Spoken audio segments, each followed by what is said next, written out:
Many people say that music is a universal language. If that's the case, I would like to use music as a platform to talk about health. My name is Dr. Moshe Lewis, and I'm a full-time practicing physician who loves music and the way it affects our brains, our bodies, and our well-being. I would like to invite you to tune in where we interview musical artists about health matters that are important to them. But the truth is, we'll be discussing topics that affect all of us. From mental health to body image, cancer screening to stroke, our health is truly our greatest asset. So the goal is to open the dialogue on health to embrace topics that we don't always like to talk about in a way that's raw, candid, and lit. Hopefully these discussions will improve the health of our community. After all, your health matters to me, and if I can make it sound more beautiful, then that's something we should all listen to. Music and medicine, when you hear those words, how do they speak to your heart? Music and medicine. Music is medicine. You feel me?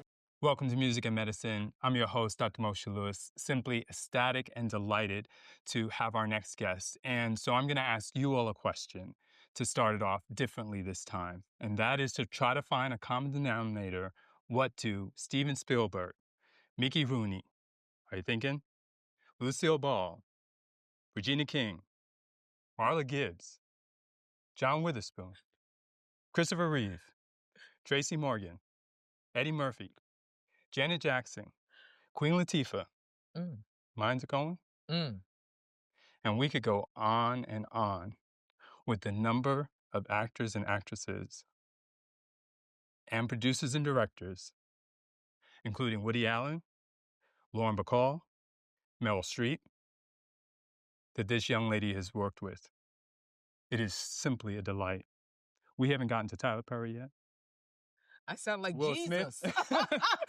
Jesus knew all of them. Anna Maria Whoa. Horsford, what an honor. I met you 2 years ago. I know you could possibly not remember all the people you've met, but it was such a delight that I begged everybody, and ultimately through Ro Brooks and his lovely wife, Janelle Martin, to see if there would be a way for us to just have 15 or 20 minutes to just talk about just an amazing life and such an amazing story and Well, all your work. Thank you for inviting me. I did not know it was you. Oh my gosh. Well, thank you. I'm really happy to be here. I love to talk. I've always gotten in trouble from talking from elementary school to, I guess I started getting paid for it after high school. And I told Mommy, I said, all the things you wanted me to be quiet about, guess what? I'm getting paid for it now. Paid for it now. But thank you. Yes. I also hail from New York, so I wanted to talk and just create a setting for people to understand the Harlem that you grew up in. Yes. What was that like? Harlem was a world where my father told us from a very small, when I was very small, that it was a privilege to be Black. And we said, huh? What does that mean? And he was an immigrant from Antigua, the British West Indies, and he was a Garveyite. And so he thought that being Black was the greatest experience one could have.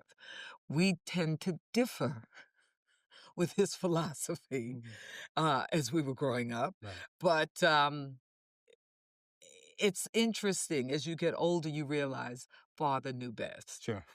Father knew best. And we did not know really what he was talking about. But the privilege is to see all of it, to know your history, and then use it in your everyday manner. You know, he moved to Harlem because he said it was very much like being in Africa. And he had gone back to Africa. He was part of the Garvey movement going back to Africa, but he got back. Marcus Garvey never got back. He got back. And we just had to keep looking at him in an interesting way until we saw the beauty of what that was. And Harlem, it was an interesting experiment with Black people because you had all classes of people, the low, the middle income, and the rich. And they created a world where their children did not have to go outside of that and protected. So we had the Sunday schools, we had the schools, We had the balls, all of it in a whirl Right. where these Black children thought this was the world. You know, people came in. We also dealt with the merchants. Right. You know, we had the Black business. My father was a businessman. He had a grocery store. In fact, he was the first Black man who had a supermarket in Harlem. And he told me about publicity. He hated publicity. Somebody had done an article on him and said he had made close to $1 million. And some guys came up a few weeks after. Said, "You Mr. Horsford?" I said, "Yes." I said, "Oh, read an article about you." Right. Said, "We want you to come down to our office. It's called the IRS." Right. That was the end Right. of publicity No for more. him. So he didn't want anybody to know Sure. his business Right. after that. But it was a time when you weren't comparing yourself to anybody. Mhm. Mhm. You know, you compared yourself to how you treated your neighbors. Everybody in the mornings got up and swept the outside of their building, Right. whether they owned it or not. Right. You just swept it. Um, you were looking at your neighbor's children. You had to do certain things. You had to have manners. Right. So it was a different world. Once you stepped outside of it, the thing came where, oh, compared to what? We didn't do that Mm. for a large part of our existence, I have to say. So that was the Harlem I knew, Right. you know, when you thought you were cute. Sure. And the only person you compared yourself to, somebody said, I used to have to wear hats, okay, Sunday school, and somebody whispered, two girls whispered, said, "We could tell your mother's old, kind of hat you Sure. wear." Right. I said, "Vicious little monsters." But anyway, and I kept wearing my old lady hats. But that was my world. Mhm. You know, I thought it was everything, Sure. everything. Sure. Talk to us about your childhood. You always seemed destined for acting and putting on plays and little things I like that. looked at, well, we did little concerts I had the after school center and they gave us recitations Right. and we had to do those things. They kept you busy. They created a world where your children had to be busy. We had to do the fashion shows. We had the teas, which I still don't understand what that is. Right. But for the women who played numbers, Mm. got a special note from their tea. So it was on the underground too Sure. now, Mm. okay, the number runners and all of those things.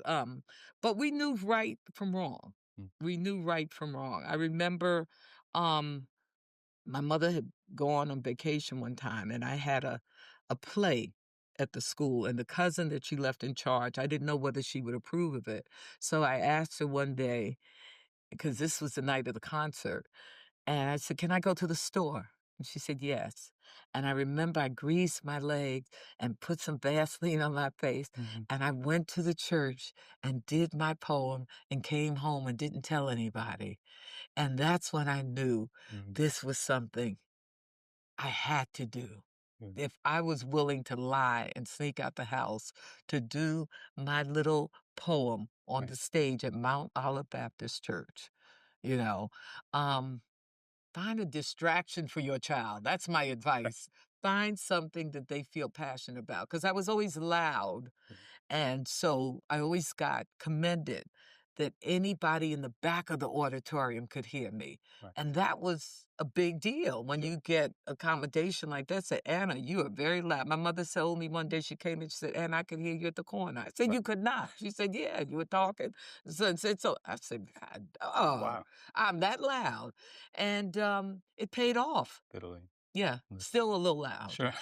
Talk to us about the performing arts school that you went to. I auditioned for the High School of Performing Arts and for the School of the Arts to be a dressmaker designer. Mm. And I was the only one from Wadley Junior High School that got into performing arts. And I said, I think that's going to be the one. Yeah.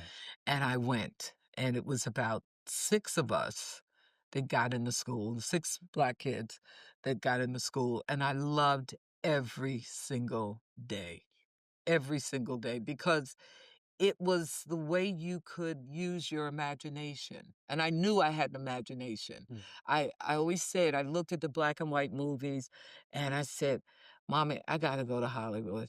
I gotta go to Hollywood. And this was a time, about 5 or 6, and I would practice walking up and down the steps. Yes. And my mother used to collect clothes to send back to the islands for her cousins Right. and everybody else. And I would tend to take things out that I thought were really pretty. Right. And I had some pink slippers with feathers, and I would go up and down the steps, and I would constantly fall. And she said, Anna, what happened? Sure. I said, I fell. She said, take those slippers off. I said, I can't. These are my Hollywood slippers. I need them when I get to Hollywood. And she said, your ass is going to be broken by the time you get there. And 35 years after, my back was out. And I said, Mommy was right. My ass is broken and I'm in Hollywood. Sure. But it was something that nobody ever said no to. So I continued to live that fantasy. Yeah. You know, I made choices just in case. I was the just in case girl. Just in case. I remember we went through a stage where a lot of the kids, my girlfriends, were experimenting with drugs and Mhm.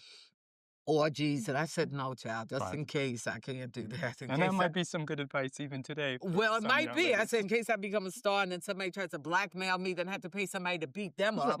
So, because I don't want no pictures. So I Right. said, no, I won't go. Right. Or you're trying to launch a music career. Yeah. I mean, it's interesting that, and I don't know what did that. I don't know what medicine, or is it the order of birth? I don't know. Hmm. It was just something that made me warm and fuzzy just in case. Just in case. You know what I mean? If there was something to do that was during the riots, there was a play called Buy Me Blue Ribbons, the drawing room comedy that was so ridiculous. But I said yes, I was going to do it. And in the middle of the riots, police was shooting, and it was a Saturday night, and I was getting ready to go. My mother said, where you going? I said, we have a play Right. at the Y on 135th Street. And she said, you think anybody's going to go? I said, I don't know, but I know we have to be there. Sure. Now, the entire cast showed up, so Right. that's how crazy all of us were. Right. And there was one guy in the audience, one guy.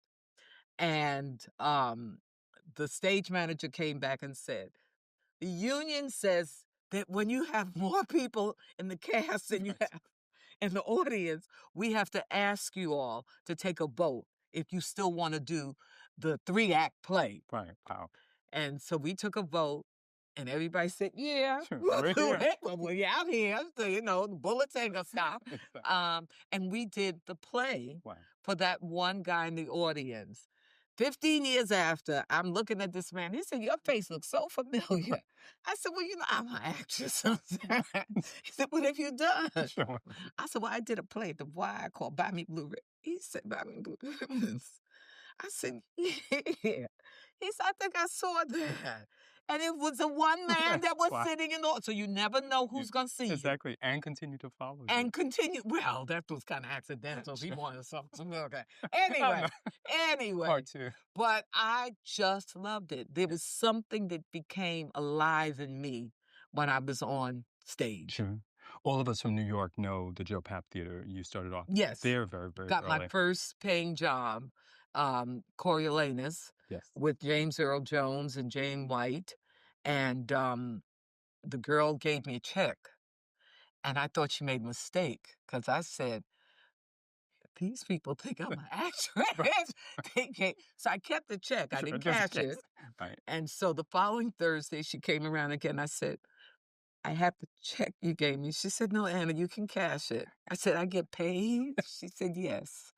And that was my first paying job. I got $50 a week. And I worked with some of the greatest actors.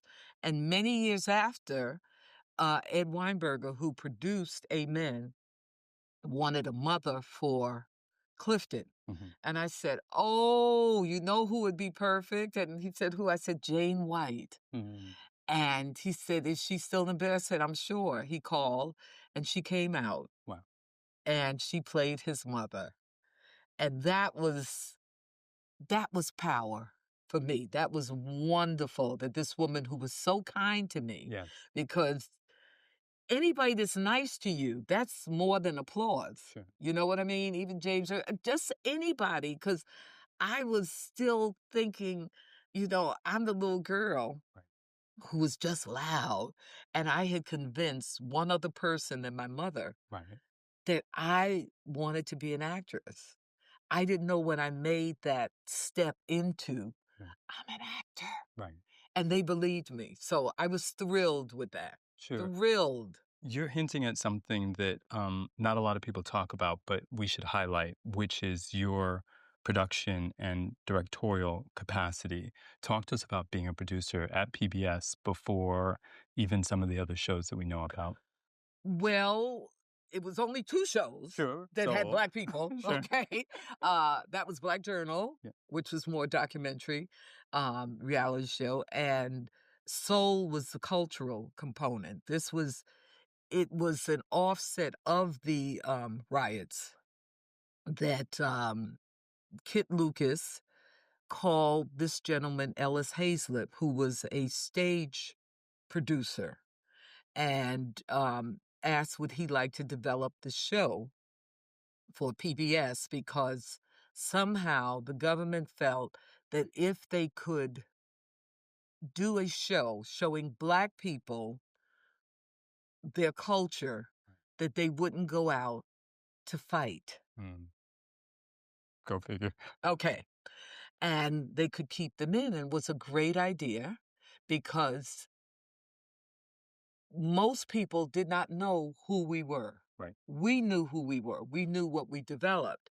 And this gentleman who used to take plays of James Baldwin around basically to Europe, not that much in the States, but to Europe, like Amen Corner and a lot of the dance shows, said fine. And he was out of DC. And he produced this show called Soul. And he called a lot of his friends, like Alvin Ailey, and Nikki Giovanni, because Black people know each other. The ones Right. that are doing it Right. know each other. It's a small circle Community. Yeah. of people who say, whatever else is happening, this is what I was born to do. And they did it. And so we had a show called Soul that brought a lot of the topics, the poets, the dancers, the singers, the actors together and created this thing that has not been duplicated since. Absolutely. I had just returned from my fantasy life in Stockholm. Yes. That's another story. And got an office temp job. This is how God works. Sure. He said, okay, A little humor. let's see. Sure. Let's see. Okay. Yeah, God got jokes.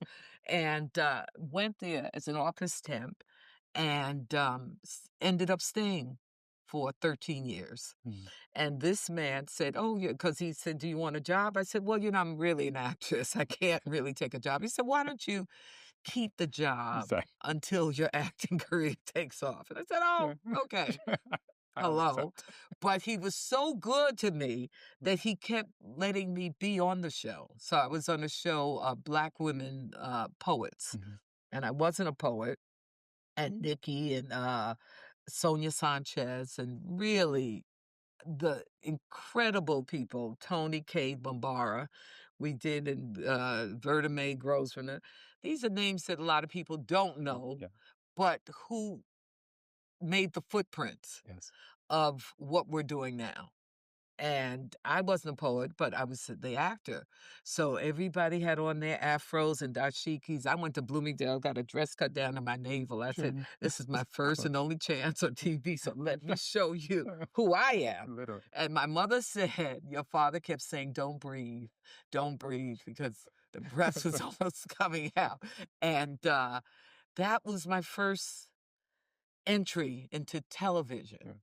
But I love the idea of seeing my name, not just on screen, behind the camera. I called Bill Withers, Clarence Avon, and I said, we would like to book your talent. And he said, okay, honey.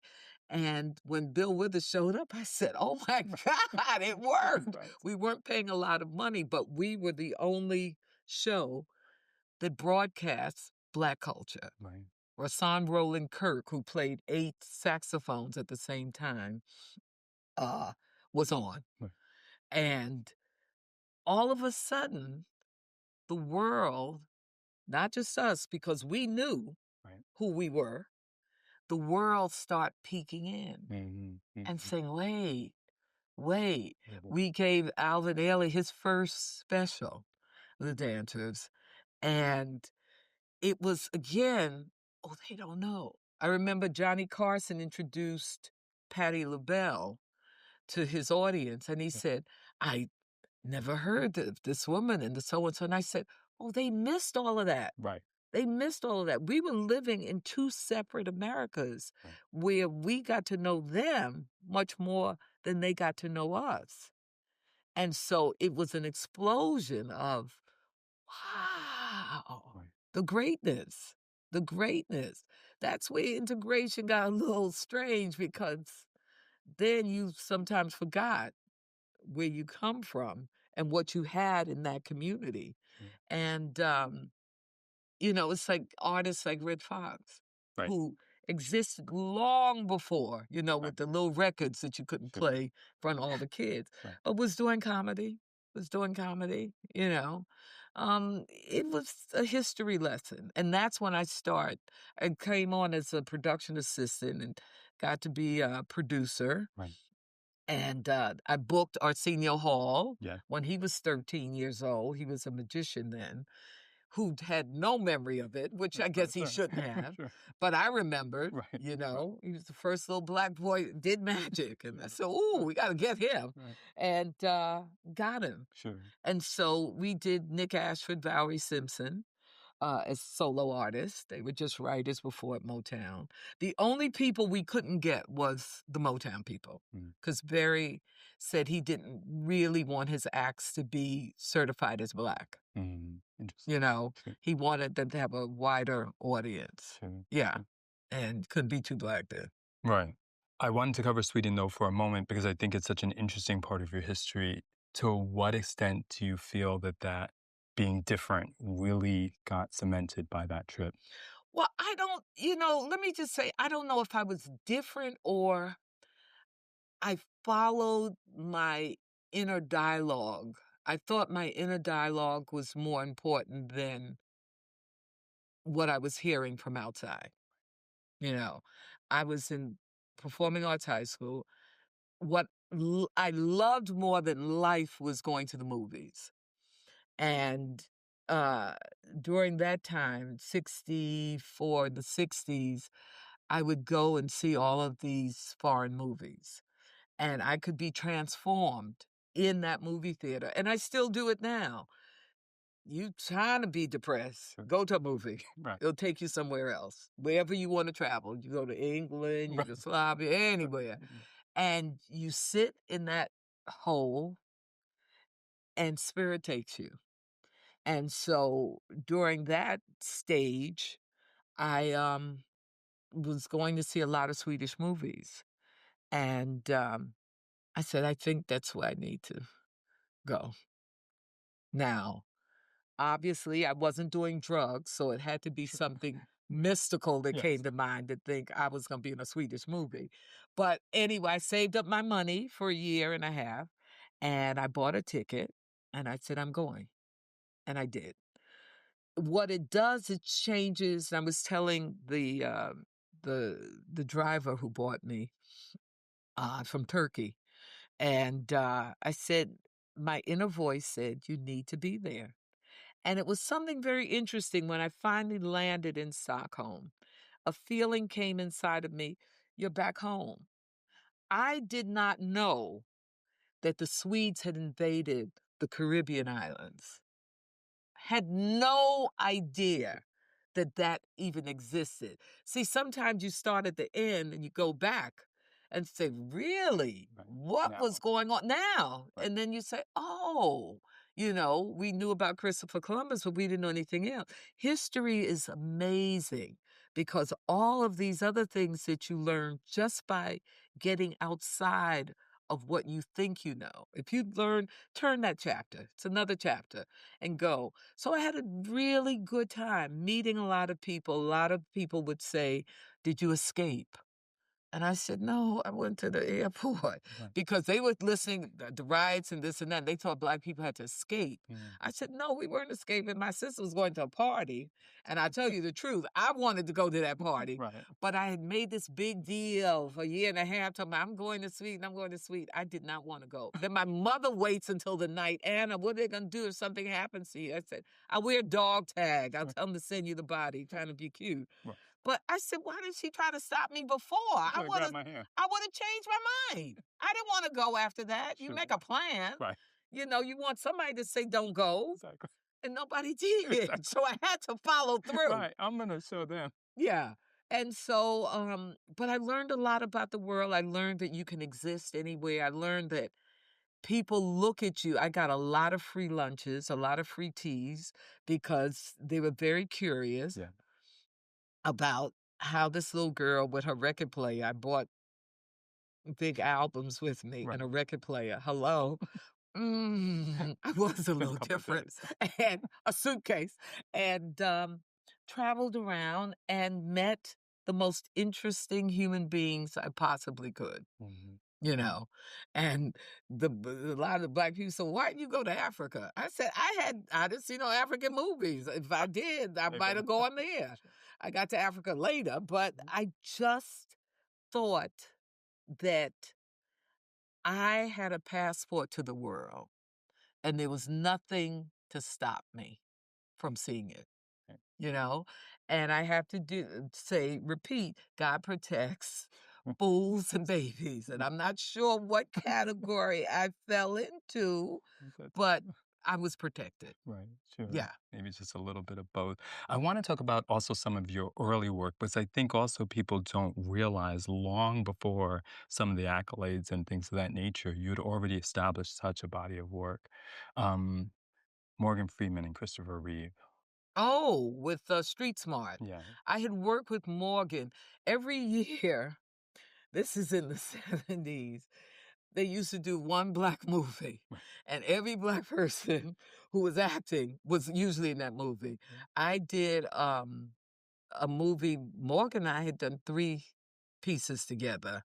Um, Street Smart was the last. No, not the last one. We did Street Smart, and then I was in the other one with him when he was the professor. You know the name. I can't remember all the names I should have. There's only Anyway, 130 plus. yeah, is That's that right. how many? Yeah. Oh my And counting. gosh. Lord, I'm an old woman. But you know what? I feel young That's the secret. every time I do a movie. And I know when we did Street Smart, I thought that Morgan had recommended me. He said no. I said, "Really?" He said, "No." He said, "I asked them who was going to be my woman, and they said you." And I said, "Oh, you dealing with big time." I said, "Stop it." And we had a good time. I think we used to do the public theater. Joe Yes. Papp was wonderful about diversity in casting. And so we would meet there in Henry Street Playhouse. We had those things. I don't even know if anybody thought as much about Hollywood as we thought about doing the best show we can. Mhm. You know, Henry Street Playhouse, you got off the train and had to walk 8 or 9 blocks to get to the theater and hope your friends came. And we Right. had big houses Sure. because there Right. was nothing else, you know, to go to see. It's that you have to love something Mhm. Mhm. a lot, and it will take you places you never thought. Yeah. That's the big deal. I went to do a prison movie, and the guard kept telling me to go back to my the cell. I said, "No, I'm an actress, sir. Sure. I'm an actress." He said, "Where's your ID?" I said, "I'm an act." Now, why does he think When we're I on look set. like one of these prisoners? Okay. Sure. And I said, "This is interesting." I'm fitting in Okay. too good. And then he said, "Don't have a conversation with them." And you can't, how could you not? You say, Sure. "Hi, No. how you doing?" I said, "How you doing?" I said, "Fine." And you can't ask them what they're in there No, for. exactly. But it's been interesting. Sure, right. Well, this is a deviation, but since you brought that up, another group that you've put so much time and effort and care about, that a lot of people overlook, the homeless. Talk to us about just being so comfortable and not putting on airs. Well, I don't know the airs I'm supposed to. You see, my mother always taught it's human beings. I didn't deal with the homeless as much as I dealt with the penitentiary. Right. And somebody said that's because the penitentiary, I'm a Pisces, so my 12th house, I don't know what all that means. It's Sure. too much I got to lost remember. I in the don't know second what it house. meant. But Okay. the House of Institutions, I used to work at Rikers. We did a creative workshop Mhm. at Rikers. That's a New York. Right. Well, you know Sure. Right. Rikers, Right. Well, right? That's a after That's this a last prison. trial, I think That's a everybody's heard of jail, or Rikers. I'm not sure it's a Sure. jail or prison. One of Then I did some other prison work. Most of my stuff was prison. them. Okay. And then you can fall in love quickly, or they fall in love with you. Right. Yes. Okay. I was doing prison work until one of them escaped and called me, and I said, "Where are you?" Oh, look, And maybe I shouldn't ask. doctor, Sure. do not ask me my personal questions. Okay. Anyway, did a lot of writing workshops and Sure. found out that before they did the crime, Right. my curiosity is what led you there and what happens after. Um, but I think my mother sensitized me to everybody is a human being and everybody comes from the same thing. Right. And the only responsibility you have is to treat them with the same dignity. We treat nobody's better and nobody's worse, with sickness and conditions. But if you look at life that way, you find a lot of buried treasure, Mhm. Mhm. a lot of buried treasure. And you listen and you see what you can do. But the writing workshops were good. And I had gone to several. And then when I got Amen, I put together a comedy show that toured 4 or 5 prisons in the New York and New Jersey area, called Laughing on the Inside. Mhm. And I got 5 or 6 comedians to go in and do a comedy show. Good. And I kind of stopped that when one of the guards came over and said, he said he's related to you and showed me the bed. I said, oh, is this where he ended up? It was a strange nephew of mine Right. that I hadn't seen in years. And I said, oh, I said, now you all have to be nice to my nephew. He's in here. I don't know what he's in here for. I don't want to know. Right. But anyway, and I said, oh, this is where but the people, most of them couldn't stay up that late. Right. But we all have we're octopuses, Right. so we got different hands in different places, and we might start the same place, but we end up Right.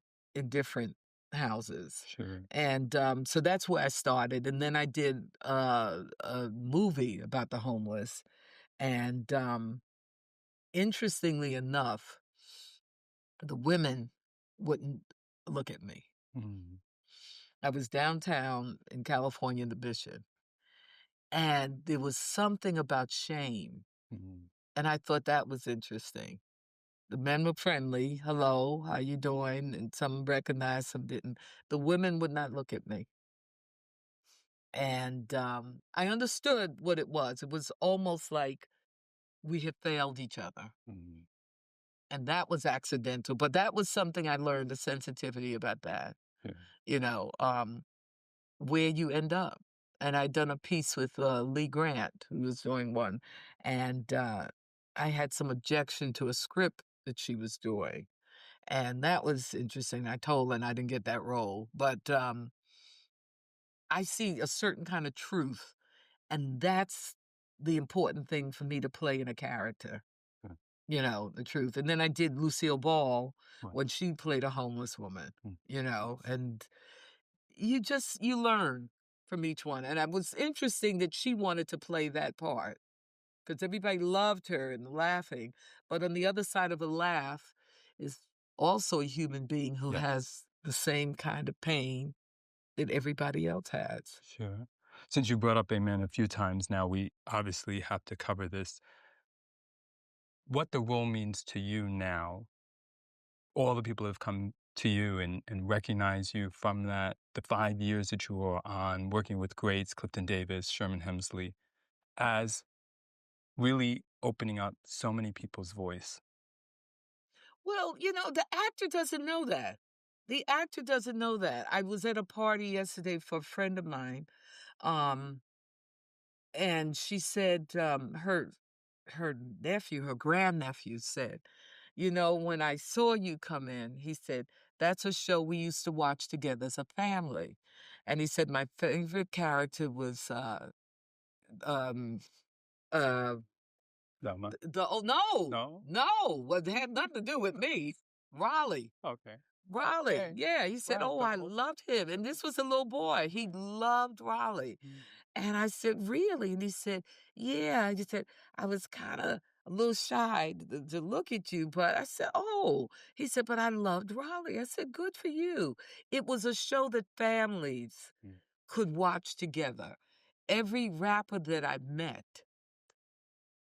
which they come to me with such love, and not about me as much as it's the memory of their mother Yeah. or grandmother Mm-hmm. sitting there laughing Mhm. at that. So we don't have privy to how people feel when they see me. I don't assume I said it's not a law, you gotta like me. Right. It might be a law later, but it's We'll not work on one it. now. And a guy on a plane said, I have to tell you, my father was dying, he had diabetes, and he was in pain most of the time. And but for a half hour on Saturday night, there was no pain. All he did was laugh. Yeah. All I could do was, Try not to cry. you couldn't, you know what I mean? And I said, well, then he might be here with us now because you don't have control over that. When you see me, you think people always ask the actor how they feel. We feel we're happy we got a job. The audience has to tell you how they felt. I was saying a woman told me in a store, and she came up behind me. She said, "Yeah, you good." And I said, "Oh, thank you." Sure. And I didn't want to ask because it was a little strange. Right. But then she kind of broke down and said I was not in a good place. Mm-hmm. She was supposed to commit suicide. Mm. And she said she had the television on in the background. And she said I was doing something, and all of a sudden, you made me laugh. Mm. Wow. Again, hold back the tears. You just, I mean, if you don't believe in God before, you Sure. might have to Right. believe in Him for that 10 minutes Right. and say, well, thank you. Thank you. Use me. I mean, I think that's what culture is about. That even if you don't want to feel good about yourself, we feel there's a club we have. When I see a dancer, when I see Judith Jamison's leg go up in the air, or when I see somebody else sing a note, when sitting in the audience, when I heard Stephanie sing with Wiz, Right. I said, "Oh my God." Right. It takes me. It was a voice from heaven in this little teeny body. Right. And I said, oh, shucks, that's where he puts his power in the strangest people in the world. And now we see it on Instagram, you too. Everybody has a talent. Mhm. You have to decide whether you want to use it or not. Absolutely. You have to decide. And if you accept the mission, then you're here on assignment. Right. And it's up to you. My assignment is not just on the screen, it's all the people who come to me because they saw me on the screen and say, hey, I like you. And I said, I like you too. You know what I mean? Right. And for that moment, a lot of them, it might be a laugh that they remember. We don't even have to say it. It's just, okay, Sure. okay. Since you mentioned rappers, talk to us about sort of meeting and working with Ice Cube. How did that come about? Well, I've had many rappers now. He was just, I didn't know who Ice Cube was. I was getting him confused with Ice-T at the time. I don't understand what they're saying because they talk too fast for me. Right. So I auditioned for the role. Right. Jennifer Lewis, they were supposed to give it to, and I knew one of the guys who produced. He said, "Anna, I'm shocked that you came down to audition." And I said, well, if I could help the other kids Right. make their movies better, I could help this little kid make his movie better. I didn't have a clue. Okay? He was. And I'm trying to still keep up. I don't know who the new people are either. I really don't. If they talk a little slower, I might get it. But they talk too fast for me. Right. And but I always have young people tell me, what's their song? What's their song? Now, what it mean? What it mean? And then I get back to, yes. Oh, now I can relate. Okay. But that was a challenge. Not a challenge. We worked at night. Right. It was a low budget movie. And I just said, because I was doing Amen, I said, I could do this vacation time. And Lord, did he have support? Who would have known? Right. Who would have known? On that note, coming back. 3, that John and I worked together. I mean, so many times. Who knows he said, girl, I'm going to try and get you a job with the Wayans Brothers. I said, no, it's okay. It's okay. They're crazy. Thanks, but I'll sit it out. Then they call. Yeah. And I thought it was a one-up. Right. And I said, well, you have to sign the papers. I said, oh, yeah, that's fine. And he said, well, I'm going to see what I can get. I said, what? I think, no, I take the offer. What? He said, no, this is not for the one show. This is for the series. I said, okay. I said, God, I'm not going to talk about your kids no more. I'm not going to talk about your kids, okay? They were a little special. That show was a little special. And I said, ooh, and had the greatest time of my life. I'm telling you, God got jokes. And he usually performs it on me. And and you thought you got away. No. No, you didn't. No. But 180 a different direction. Tom Cruise and working with him, Minority Report. Wonderful. Let me tell you something. Again, now I don't know if these people lying, but they say, oh, I just love your work. I don't. You do? What work of mine have you seen? You don't know who's watching who. Right.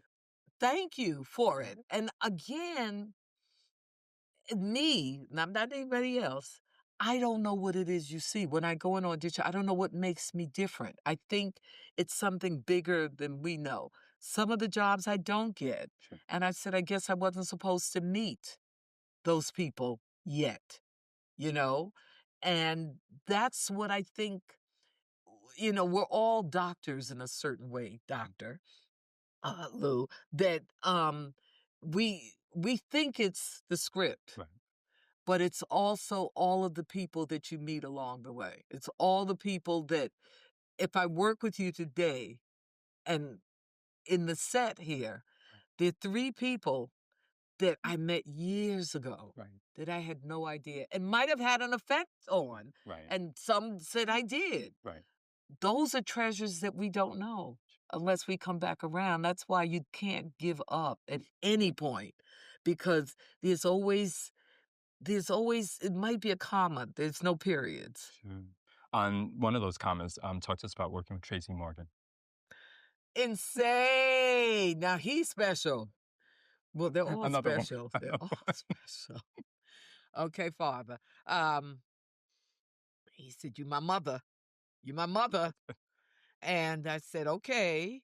And we had one of the best relationships. He is a very special human being, but he is so honest to the core. And he would go into improvisations that had to do with the script, but then would go into, and he said, yeah, but you put me out the house. I said, but you broke me. If I spend my whole entire life trying to get you not to go to drugs, I said, so when you went to jail, I went to jail. It was something that I didn't give you. And as a mother, we want to know what it is that I didn't, where did I fail you that you would make that choice? And he sat there, and just how you're looking now, he said, oh, I never thought of it that way. I never thought of it that way. I just spoke to him on the phone a couple of weeks ago. I said, you don't leave those Dominican women alone. He said, how you know what I'm doing? I said, I know everything you're doing. You know people come to me and tell me what you're doing. You know that. Because Black people believe what they see on TV, okay? I was on Bold and Beautiful. Right. And for which you're nominated for an Emmy. yes, Get that out there. but the girl that played my daughter plays a trans.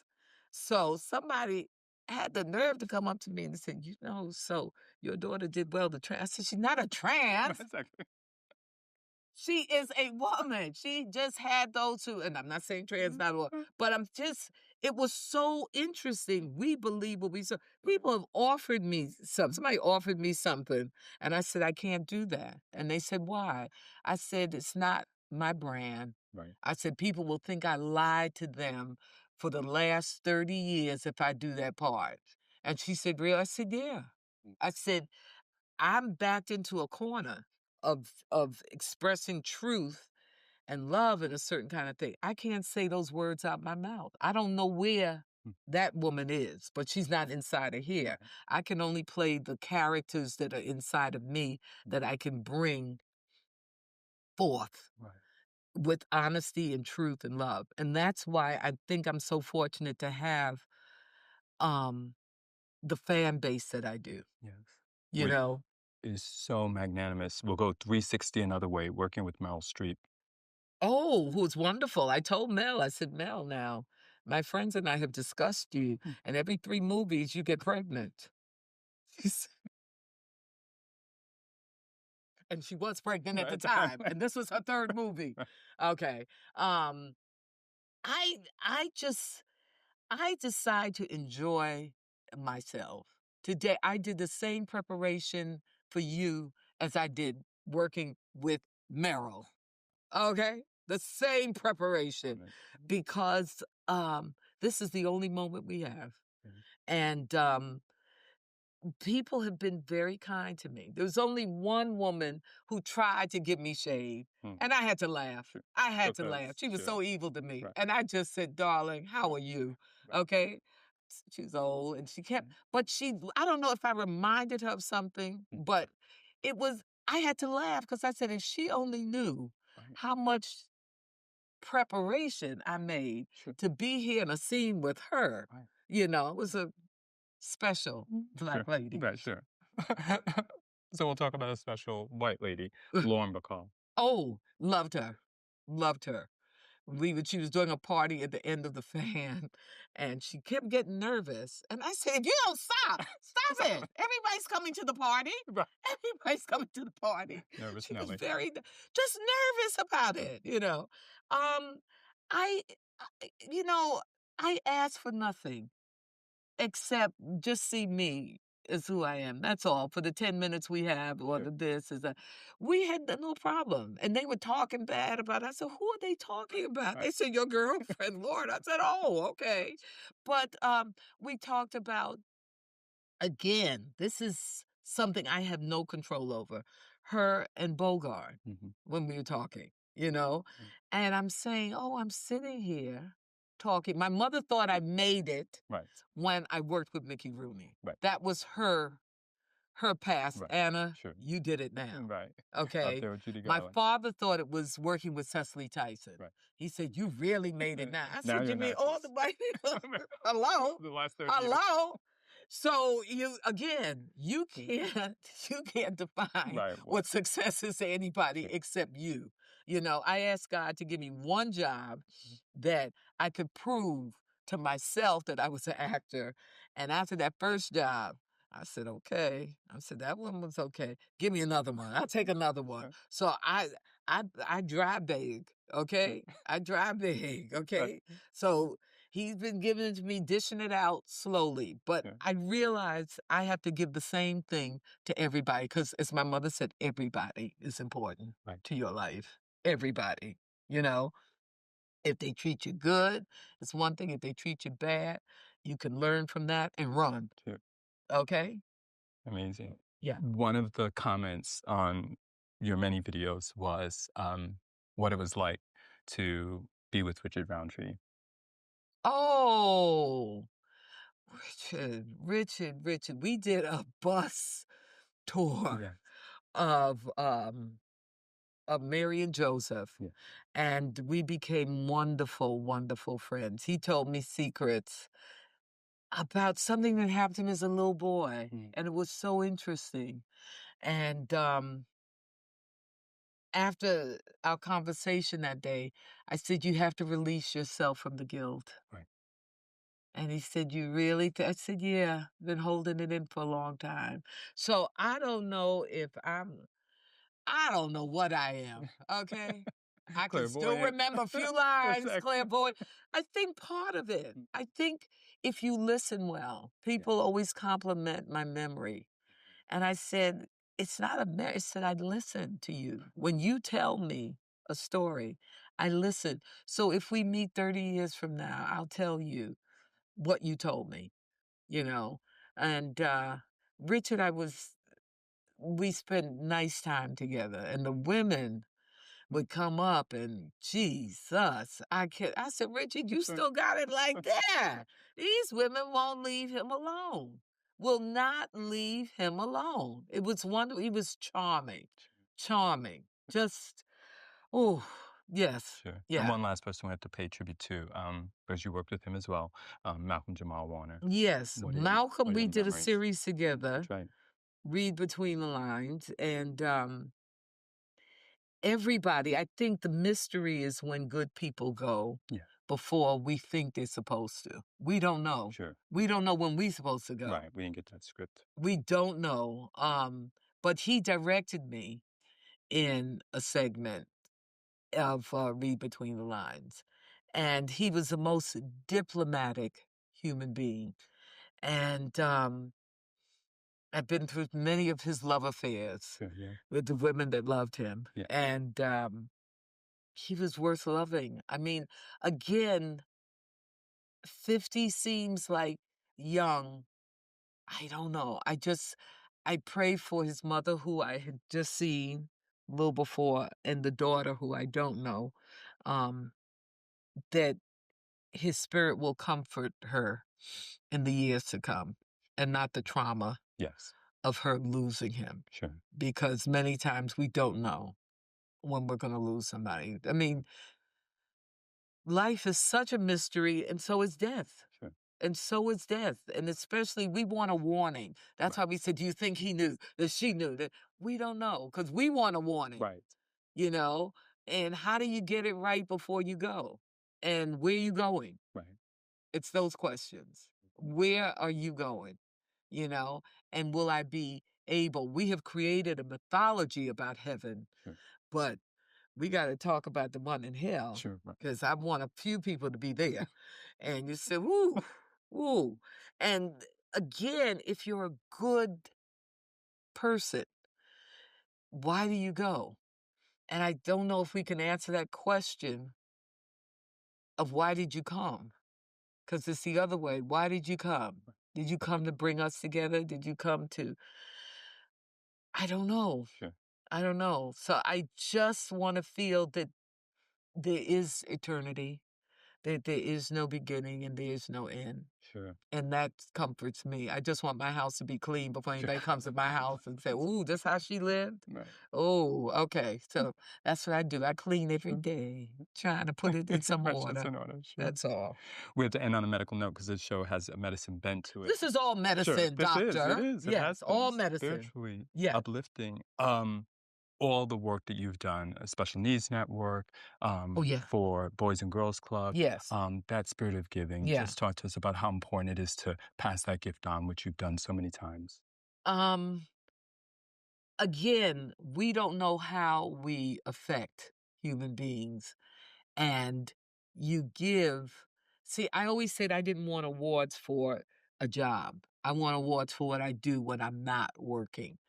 And the amount of people who are, because everybody is special needs, But what you take your time in doing, there, Areva Martin, Yeah. that you know, created this thing. And I remember we walked into the theater, Ebony Showcase Theater, and this was the first time I'd seen 300 Black kids that was called special needs. I said, I didn't know it existed.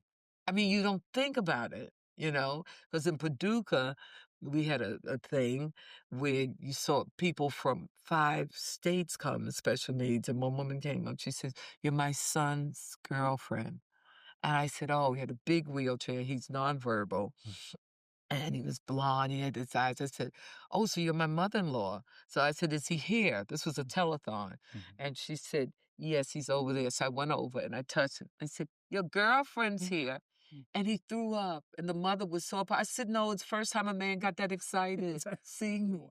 Believe me, this was a big moment for me. Any 12-year-old boy that can throw up because he got excited to see me is a big deal in my life. Right. And again, when people are in their houses on Saturday or Sunday, whenever they see you, what it means to them, you hope that you get a glimpse of what positive energy sends to people. And you hope they get it. You hope they get it. So you have to stay Right. balanced, because there's always something. If you're still here on this plane, there's still work you have to do. So I accepted my assignment. I accepted Rose's invitation. Yeah. Even though I did break my leg right after he asked me. I don't know what that was about.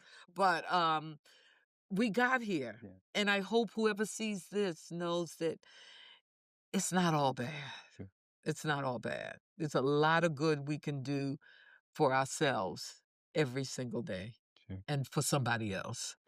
What a sheer delight to have time in Anna Maria Horsford's presence and see her as not only an advocate for hope, but just a whole career of love in so many different ways that she's poured out her sense of self, her sense of loving people and accepting who they are. I think is a message for all of us. So we are so appreciative for your Thank you, time, for your Doctor. heart, for all the worlds, for all the laughter that helped us through even some of the pain. Thank you. Thank you. Sure. Thank you so much. Thanks.